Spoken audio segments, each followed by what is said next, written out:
naissance, un cri. Mesdames et messieurs, nous avons fait avec le module 1. Le module 1 nous a présenté la création d'informations, tout ce qu'il faut, tout ce que vous allez gagner à travers la formation. Le module 2 maintenant va vous parler de comment formaliser une entreprise agricole. Et ça, je vous demande de bien suivre, parce que si vous vous lancez en l'air, vous allez chuter aussi et vous serez découragé. On a conseillé dans le module 1 qu'il faut faire au minimum 2 ans dans l'informel pour voir clair dans son idée avant de penser à la formalisation. Maintenant, si tu prends la décision d'aller te faire formaliser, c'est une très bonne chose. Mais comment? Quels sont les conseils dont tu as besoin pour réussir ta formalisation? C'est ça, nous allons voir tout de suite. La première chose à avoir défini d'abord, c'est le statut juridique. Comme vous le voyez ici déjà, le statut juridique, ça veut dire quoi? C'est la forme juridique de ton entreprise. Moi, je suis Arossin, éleviste Franck Modeste, formateur en agro-business. Mon nom de famille, c'est Arossin. Pourquoi? Parce que je suis né dans la famille Arossin. Mes prénoms sont quoi? Éleviste Franck Modeste. Merci. Quand vous créez une entreprise, l'entreprise aussi vit. Elle a ce qu'on appelle la personnalité morale. Toi, tu es personne physique, mais une entreprise, c'est une personnalité morale. Elle vit, elle est appelée à faire 99 ans. Donc, il doit y avoir une différence entre toi, créateur d'entreprise, et l'entreprise. C'est deux choses différentes. L'entreprise aussi vit, personne morale. Toi, créateur d'entreprise, c'est personne physique. C'est pour ça que l'OADA dit, dans le postulat de l'entité également, qu'il faut séparer le patrimoine de l'entreprise et le patrimoine du chef d'entreprise. Voyez-vous, les deux choses doivent être séparées. Parce que l'entreprise vit, ça prend des actes aussi, et ça agit légalement. Alors, donc tu dois choisir, quand tu veux créer une entreprise, tu dois choisir un nom de famille à ton entreprise. Moi, je suis Arossin, je suis dans la famille Arossin. Mais toi, tu veux créer une entreprise pour lui donner quel nom de famille? Ça s'appelle statut juridique. La fois dont nous parlons là, c'est quel est ce nom de famille que tu veux donner à ton entreprise. Nous, humains, nous avons la chance. On peut avoir plusieurs noms de famille. Sinon, il y a plusieurs noms de famille dans le monde entier. Mais pour les entreprises là, il n'y a pas beaucoup. Si tu veux créer une entreprise aujourd'hui là, tu vas choisir un nom de famille dans cette liste-là restreinte qui existe, à peine 10. Tu ne peux pas donner ce que tu veux comme statut juridique à ton entreprise. Comprenez pas nom de famille, le statut juridique de l'entreprise ou la forme juridique. Alors, quand tu vas créer une entreprise là, soit tu vas aller choisir une famille. Les prénoms de l'entreprise, ce sont la raison sociale, le nom par lequel on appellera l'entreprise. Exemple, 24 consulting. Ça, c'est le prénom, ça. Mais à la base, nous sommes quoi? Nous sommes un cabinet, donc nous sommes une salle. Donc, la mention salle fait que nous sommes dans la famille des salles. Ça s'appelle statut juridique ou bien forme juridique. Et quand nous prenons les tests de l'OADA, parce que nous sommes régis par l'OADA, que ce soit le Bénin, le Togo, Mali, Guinée-Conakry, tout ça, nous sommes régis par l'OADA, nous sommes dans l'OADA. Il y a 17 pays qui font l'OADA. Il y a des pays qui s'annoncent, tels que le Niger, tels que le Ghana qui s'annoncent, ils ne sont pas encore dedans. Alors, comment est-ce qu'il faut donner un nom de famille? Comment il faut choisir dans les noms de famille disponibles dans les registres de l'OADA un nom de famille à son entreprise? Parce que l'entreprise aussi est appelée à vivre, c'est aussi une personne morale. Alors, donc, premièrement, d'abord, tu as le choix entre l'ETS. C'est quoi on appelle établissement, les ETS? Un établissement, c'est une entreprise qui est individuelle. Si toi-même, tu as un projet, peut-être j'ai laissé tout à l'heure 10 idées qu'on peut entreprendre sans pour autant être dans la terre, sans pour autant toucher la terre. Si tu veux être dans ça, tu peux choisir comme nom de famille établissement. Là, ça veut dire légalement que tu es le seul chef. Si ça marche, c'est toi, ça ne marche pas, c'est toi. Tu n'as pas fait une association de personnes, mais tu es seul. Tu es le seul patron à bord. Quand ça marche ou ça ne marche pas, c'est toi. C'est aussi une manière simple de pouvoir entamer son projet pour éviter des problèmes. Parce qu'en Afrique, quand les gens s'associent, on a ce problème en Afrique, on ne sait pas s'associer. Des fois, c'est des problèmes entre nous.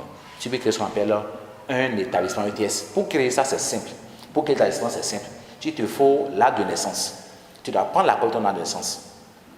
Tu dois prendre 2 photos d'identité.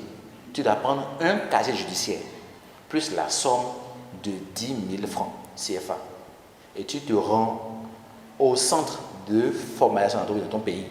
Au Bénin, c'est la pièce qui a délégué ça au GUF, guichet unique de formation d'entreprise, qui est dans chaque département du Bénin. Comme nous sommes régis par l'OADA, c'est la même chose partout. Donc, tu vas prendre l'acte de naissance, 2 faux d'identité, casier judiciaire. Si possible, si tu es étranger dans le pays, tu prends ta carte consulaire, la carte d'immigration pour aller créer ton entreprise dans le pays. Je peux être togolais, venir créer une entreprise au Bénin. Si c'est le cas, j'apporte la preuve. J'apporte peut-être mon passeport, peut-être la carte consulaire qui prouve que je suis de tel pays, mais que je veux créer une entreprise dans tel pays. Voilà les papiers qu'il faut simplement avoir. Et tu te rends maintenant au greffe pour dire je veux créer ce qu'on appelle établissement. Ça voudrait dire que tu as choisi être le seul chef à bord. Pas d'associé. Tu es le seul, si ça marche chez toi. Mais l'inconvénient dans ça, c'est quoi? Quand vous créez établissement et que malheureusement, vous voulez prendre des marchés d'État, vous voulez poursuivre des marchés d'État, si malheureusement vous n'avez pas, l'État n'a pas confiance à une entreprise qui est créée par une seule personne. Il se dit, mais si nous donnons un marché de 2 milliards par exemple, s'il disparaît, c'est fini. Mais quand vous êtes un groupe d'individus, c'est facile de vous appuyer. Parce que tu as dit, si l'un disparaît, je vais prendre l'autre. Donc, par rapport au point de vue marché, beaucoup de gens n'arrivent pas à saisir le produit parce qu'ils créent ce qu'on appelle les entreprises individuelles, ce qui les dispense des marchés. Alors, voilà ce qu'il faut connaître sur l'établissement. Donc, c'est à toi de choisir ce que tu veux dans ton projet agricole. Quand on quitte l'établissement, on tombe sur les salles, SARL, société à responsabilité limitée. Ça veut dire quoi? Là, vous pouvez créer une salle si vous voulez choisir comme idée agricole, peut-être la formation, peut-être comme la consultation, le suivi, le coaching agricole. Vous pouvez créer ce qu'on appelle un cabinet, mais qui sera dans la famille des salles. C'est une forme juridique, c'est un statut juridique. Soit tu es seul, tu as un ETS, soit vous pouvez me mettre ensemble. La procédure, c'est que on peut être jusqu'à 80 associés. On appelle ça des actionnaires, les associés. Ils sont des associés entre eux. Je peux m'associer avec plusieurs personnes parce que je vois que mon projet est grand et je n'ai pas les moyens. Je peux m'associer avec plusieurs personnes pour maintenant, ensemble, nous puissions mobiliser les moyens pour pouvoir lancer le projet. C'est ça ce qu'on appelle une salle. Le capital minimum des salles, c'est 1 million. Quand vous voulez lancer une salle, vous devez avoir un projet dont le coût global dépasse 1 million. Mais généralement, c'est ce que l'OADA a exigé. Mais chaque pays essaie d'arranger un peu. Au Bénin, même déjà avec 10 000 francs, même avec 50 000 francs, tu peux lancer, tu peux que ça s'appelle une salle. Mais attention, même si dans ton pays, on te dit que de créer une salle avec moins de 1 million ou même moins de 100 000 francs, fais attention. Parce que quand tu crées une société à résultat limité, avec un capital de 10 000 francs, ça te suit. Les gens n'auront pas confiance à la société. Mais comment me faire affaire à une société, à un cabinet, à une société anonyme, une société à résultat limité, qui a un capital aussi minime? Donc, c'est toujours bon de lancer sa société à résultat limité avec peut-être 500 000 francs, 1 million ou même plus. Voyez-vous, là, c'est une possibilité, vous êtes ensemble. Je peux vous donner comme quelques conseils. Peut-être que tu veux créer une salle et que tu n'as pas les moyens en tant que jeune. Tu peux facilement essayer d'aller voir quelqu'un qui vend les intrants et peut-être te faire une facture pro forma de tout ce que tu veux acheter. Une facture en bon uniforme. Il peut même laisser pro forma faire une facture en bon uniforme. Quelque chose qui prouve que tu as acheté des documents chez lui. Ça peut être une entente entre vous deux et tu veux faire des factures peut-être de 500 000 francs, de 800 000 francs. Et tu vas maintenant utiliser ça dans tes documents pour montrer que tu as déjà des biens de tel montant quelque part. Ça t'aidera à avoir dans tes documents société à rentable limité au capital de 800 000 francs. Parce que tu peux peut-être aujourd'hui créer avec capital de 10 000 francs et demain avoir 1 million. Mais les 10 000 francs, tel que c'est écrit dans le document, ça restera là jusqu'à l'infini. Jusqu'au jour où tu vas choisir de modifier le capital. Donc faites attention. Salle, c'est quoi? C'est une société qu'on peut créer à 3, à 5, jusqu'à 80 personnes. On peut également aussi créer une salle unipersonnelle. Je peux seul aussi créer une salle. Les gens créent ça, ils ont créé le cabinet, mais aujourd'hui, le capital de 1 million, de 2 millions, mais c'est un cabinet qui est personnel à un monsieur. Il prend des associés gérants qui gèrent avec lui, ou des emplois qui gèrent avec lui. C'est un peu ça. Voilà un peu ce qu'il faut connaître sur la famille des salles. L'autre famille, c'est la famille des SA, une société anonyme. Là, comme capital minimum, c'est 10 millions. Par exemple, les banques. Si tu as peut-être un projet de banque agricole, banque en ligne, banque pour financer les initiatives agricoles, banque pour peut-être financer les machines, la mécanisation agricole en Afrique, ça, tu vas créer ce qu'on appelle une SA, une société anonyme. C'est une société où le minimum comme capital, c'est 10 millions. Au moins, par exemple, pour créer une banque, c'est 1 milliard. Pour créer une banque, une compagnie d'assurance, tu ne peux qu'avoir comme capital minimum, c'est 1 milliard. Sinon, tu ne peux pas réussir ça.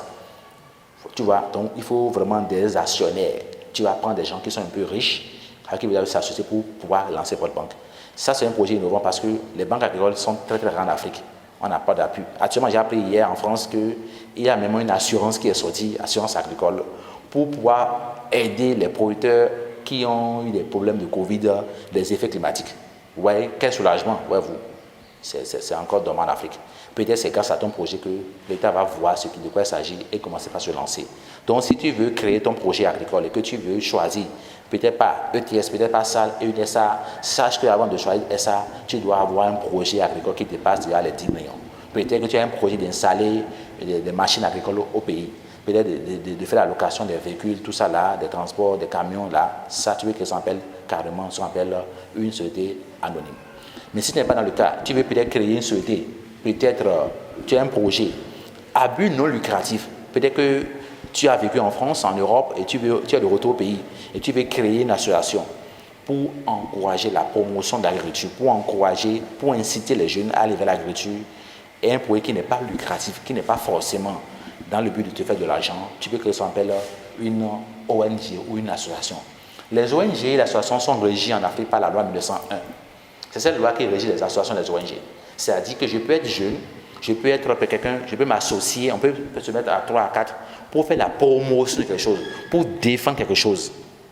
Jusqu'à présent, pour créer une ONG en Afrique, la plupart des pays africains ont fait une copie collée de la loi française, la loi 1901, qui est une loi purement dérivée de la Constitution française.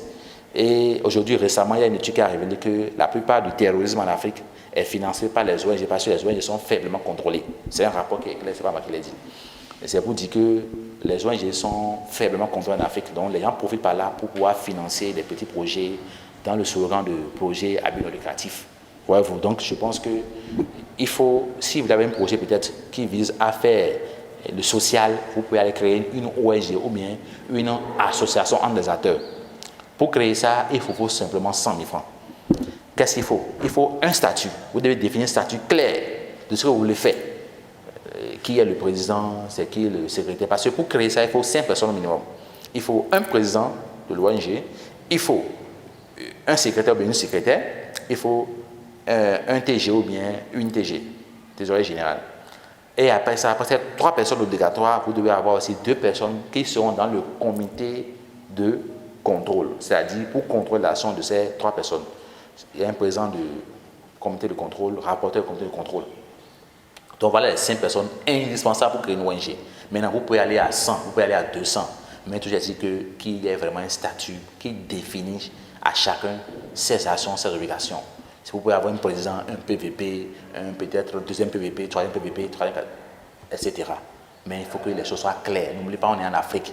Et en Afrique, l'association n'est pas encore quelque chose qui est présent en Afrique. Donc du coup, quand vous ne suivez pas bien les contours, vous risquez après de vous lancer et après quelques temps, vous allez commencer par vous séparer encore. Beaucoup de gens créent des entreprises, mais il y a beaucoup d'entreprises qui sont aussi fermées chaque année. Voilà ce qu'il en est d'une ONG. Donc pour créer l'ONG, il te faut un statut, il te faut un règlement intérieur et il te faut encore un procès verbal de création.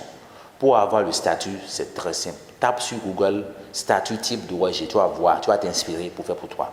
Tape sur Google règlement intérieur de ONG, tu vas t'inspirer pour faire pour toi. Et le PV, c'est quoi? L'an 2019, c'est tenu dans telle salle, une réunion où on était présent. Vous faites la liste des présents, telle personne a posé tel nom, définissez tout ça là. Et vous ajoutez 3 pièces là, statut, règlement, PV de création. Et vous exigez une lettre de demande de reconnaissance officielle que vous allez envoyer à votre préfet, ou bien votre maire, ou bien votre ministre de l'Intérieur pour demander une reconnaissance officielle de votre association, de votre ONG. Et après ça, ils vont étudier votre dossier. Voici, vous êtes vraiment, vous avez été condamné une fois, vous avez été, quel est votre passé, votre antécédent, et quand tout est bon, on vous donne votre récépissé d'autorisation. Et après ça, vous allez payer maintenant 50 000 francs dans le compte du Trésor au niveau du journal officiel pour avoir l'application au journal officiel. Donc, je me résume, pour créer une association, une ONG, il vous faut un statut, un règlement intérieur, un PV de création, une lettre de demande de connaissance officielle adressée à votre autorité, plus une quittance de versement de 50 000 francs dans le compte de la préfecture au Trésor. Et après que vous avez votre service d'autorisation, vous allez payer 50 000 francs encore au Trésor pour la publication au journal officiel. Mais attention, si vous avez un projet à but non lucratif, un projet qui n'est pas la production, qui n'est pas forcément la recherche du profit, vous pouvez aller faire la création d'une ONG. Exemple, je connais beaucoup d'ONG, d'associations. Là, je disais beaucoup d'associations au pays qui sont dans la recherche de l'intérêt général. Ils ne sont pas dans la recherche de profit. Ils veulent appuyer les producteurs. Ils vont faire des formations gratuites aux producteurs, des fois même sur le propre financement. Et quand vous le faites aussi, c'est un projet aussi qui peut aider beaucoup de jeunes. Quand vous le faites aussi, et vous êtes bien, vous avez une page Facebook, vous avez une chaîne YouTube, vous avez assez de canaux de communication, vous pouvez attirer sur vous les institutions de producteurs, l'UNICEF, la FAO, être appuyé pour pouvoir appuyer les producteurs. Moi, je rêve d'avoir l'appui de la FAO. Si j'avais l'appui de la FAO, j'allais former beaucoup de producteurs gratuitement. Parce que des fois, on a les projets, on a les idées, mais on manque de financement. Donc, tu peux aussi être dans ce secteur pour te faire de l'argent ou même pour appuyer, pour accompagner l'agriculture dans ton pays. Alors, voilà ce qu'il en est des ONG et des associations. Ça, c'est purement à but non lucratif, il ne faut pas oublier. Maintenant, si tu crées une ONG, une association, et qu'on voit que tu as mis à but non lucratif et qu'après tu te fais des activités qui te ramènent de l'argent, tu es dans le faux et tu seras sévi par la loi fiscale de ton pays. Attention. Maintenant, nous allons parler de la société coopérative. Nous sommes dans l'agro-business. Et quand on dit agro-business, c'est soit la production animale, soit la production végétale, soit l'aquaculture, tout ce qui est lié à la terre. Alors, si ton projet, c'est d'aller toucher réellement le sol, alors je te conseille de réfléchir en les 3 premiers statuts que j'ai définis ou carrément de choisir de créer une société coopérative. Là, nous avons 2 types de sociétés coopératives. Nous avons les sociétés coopératives avec conseil d'administration et les sociétés coopératives avec ou sans conseil d'administration, mais qui sont simplifiées. Donc, nous avons les sociétés coopératives simplifiées et les sociétés coopératives avec conseil d'administration. Mon frère, c'est quoi une coopérative? L'OHADA, qui me relie le Bénin et tous les autres pays de l'Afrique qui sont membres de l'OHADA, reconnaît les sociétés coopératives. Et c'est bon même pour les agripreneurs. Aujourd'hui, maintenant, en Afrique, selon l'OHADA, pour créer une coopérative, vous devez avoir un statut. C'est un peu comme les ONG. Vous devez avoir un statut. Vous devez avoir un règlement intérieur. Un procès verbal de création. Voyez-vous, les statuts types là, c'est sur Internet. Tape ça, tu vas voir tout de suite. Mais je vais tout à l'heure dans le forum tout à l'heure, vous allez le voir, les statuts types. Vous prenez ça. Mais attention, en réalité, les coopératives sont... Quel est le fait générateur de coopérative en fait? Si je suis producteur de tomates et j'ai dans mon département d'autres producteurs de tomates ou bien des produits maraîchers, on peut s'associer, créer une coopérative, prendre un président, un responsable à la logistique, prendre des responsables entre nous. Et quand on produit, nous pouvons regrouper tout et venir vendre ça sur un petit marché. Les gens venons directement acheter là. Donc, c'est une association des acteurs exerçant les mêmes activités. Mais si pour un début de projet, tu veux te lancer seul et que peut-être que tu te mets en coopérative, peut-être que c'est bon. Mais si vous n'êtes pas acteur exerçant la même activité, il y en a qui risquent de mettre les bâtons dans vos roues. Moi, je me rappelle, de 2014 à 2015, j'ai installé au Bénin une coopérative qu'on appelle CPCH, Coopérative des promoteurs de l'agriculture hors sol du Bénin. J'étais le président, on était 50. On avait envie d'avoir 1 million pour lancer notre projet agricole. Et en étant 50, on était des étudiants en temps, j'étais étudiant à l'UAC au Bénin, et j'ai trouvé 50 amis à moi qui étaient des secourus, qui étaient des boursiers comme moi. Et avec eux, j'ai mobilisé en une semaine, je vous jure, 1 million de francs CFA. Et nous avons lancé notre activité. Donc on a fait les papiers, statut, les règlements, procès, tout ça là. On a envoyé au CADER parce que les coopératives sont réalisées, les dossiers sont déposés au ministère de l'Agriculture ou bien au CADER ou bien dans les centres ailleurs de votre pays. Ce n'est pas directement dans les griffes et autres là, non. Maintenant, quand j'ai déposé le dossier, j'ai compris qu'on n'a pas un problème d'argent en Afrique. On a un problème d'organisation. Alors, pendant que j'ai déposé le dossier là-bas, parmi mes amis que j'ai sollicités, il y en a simplement qui étaient intéressés au projet parce qu'on avait dit qu'on voulait créer une coopérative. Beaucoup ont fait des cartes de visite, ils ont mis sur les cartes de visite là, actionnaires dans une coopérative, ils partaient ça aux amis. Donc, l'idée de travailler pour que nous puissions avoir les résultats n'était pas au rendez-vous, mais c'était comment produire, comment vendre, comment avoir un titre ronflant, comme d'habitude, on en a partout, des titres ronflants pour pouvoir essayer de séduire l'entourage. Et on a lancé l'idée, on a développé le dossier, mais mes amis, pour travailler vraiment, pour produire, comme le nom l'a dit, promoteur de culture au sol, on était 7 sur les 50 à réellement gérer notre coopérative. Après une année d'activité, j'ai convoqué une réunion et j'ai demandé à chacun de nous d'en faire un bilan. Parce que quand vous conduisez une coopérative, quand vous dirigez une coopérative, et que ça, malheureusement, ça rentre en faillite, vous êtes interdit de création d'une nouvelle société, pas seulement coopérative, mais création de autres là, dans tout l'espace WADA. Donc attention, ça veut dire Et il faut faire peut-être 2 ans de l'informel pour avoir clair dans votre projet avant d'aller faire la formalisation.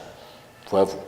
Maintenant, donc, du coup, je l'ai fait comme ça dans le temps. Donc, j'ai regroupé tout le monde. J'ai vu qu'ils n'étaient pas dans ma logique. J'ai dit, voilà, si on était des acteurs déjà, si c'était que chacun de nous était des producteurs et qu'on a ainsi regroupé les producteurs entre nous, chacun travaille dans son site, mais après on se revoit sur notre coopérative, peut-être pour acheter des intrants, pour peut-être acheter peut-être un produit.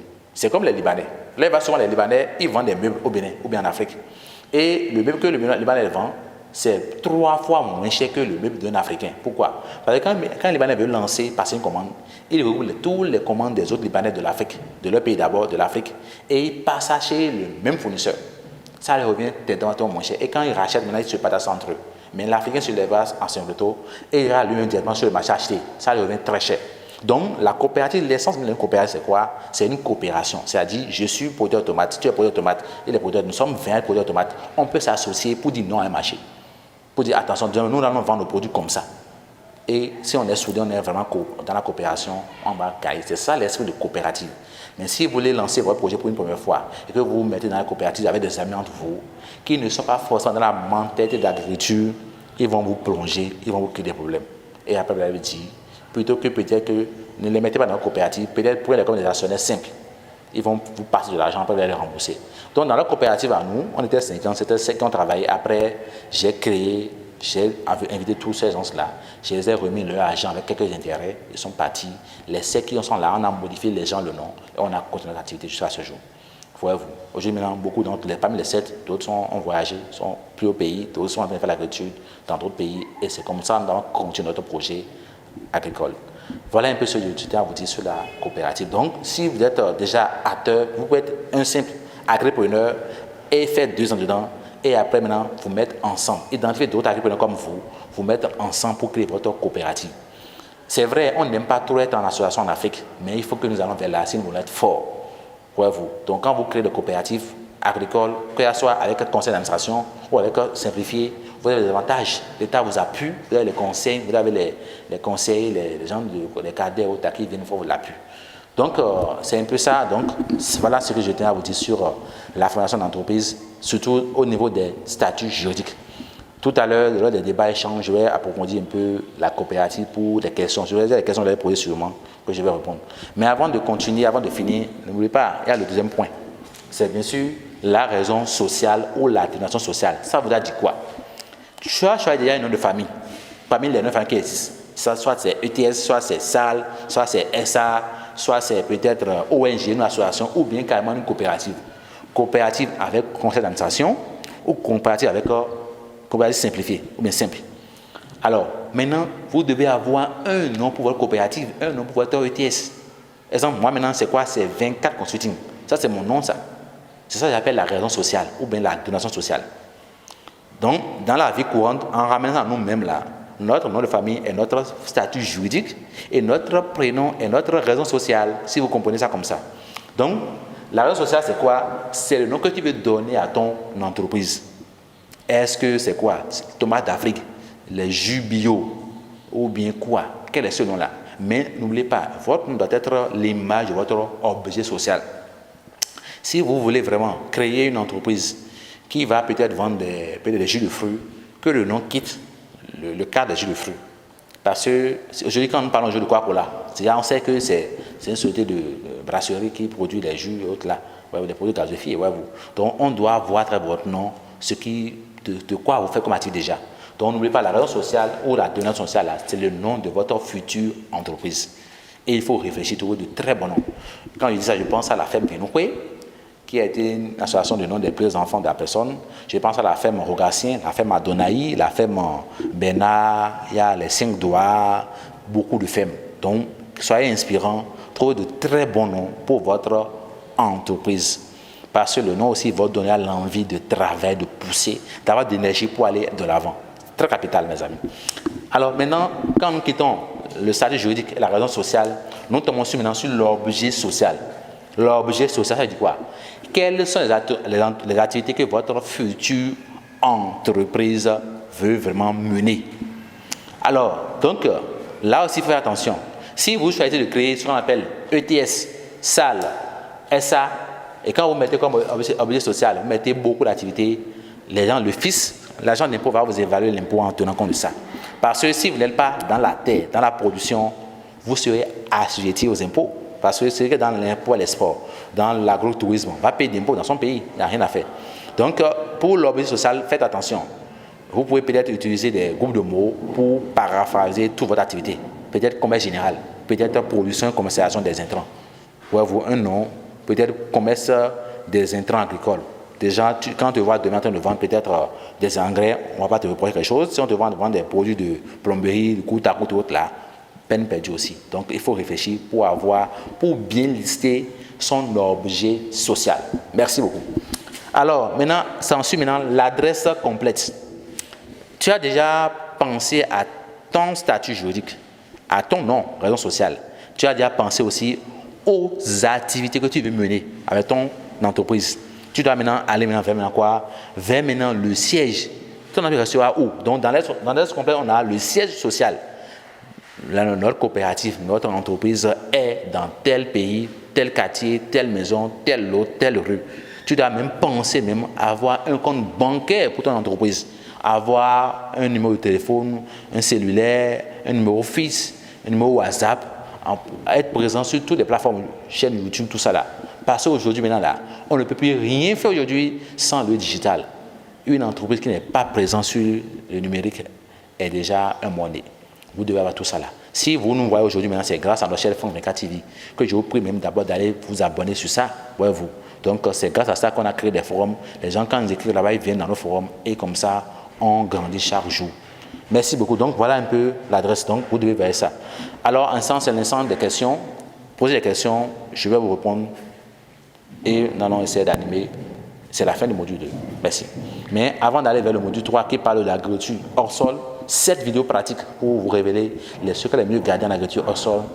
Je vais, au niveau du module sur comment trouver le financement agricole, vous dire les 10 choses à faire avant de lancer son projet agricole. Merci.